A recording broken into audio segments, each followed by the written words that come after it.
Hello there. So you want to know how you can simply go ahead and top up balance on your DramaWave account on your mobile device. This is the only video that you'll ever need to watch on the internet. So with that being said, let's just get straight into the video. First things first, make sure you've downloaded DramaWave by opening your app store and simply searching for DramaWave and clicking on download and install. And once you've done that, simply go ahead and tap on open. Now, in order for you to go ahead and top up, on the bottom right hand side of your screen, there is going to be this profile icon right over here. Now click on this second option which says top up.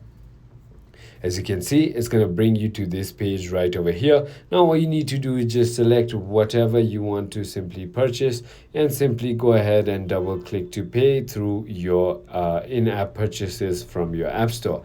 So that is about it. I hope this video was helpful to you. If it was, hit that like button and I'll see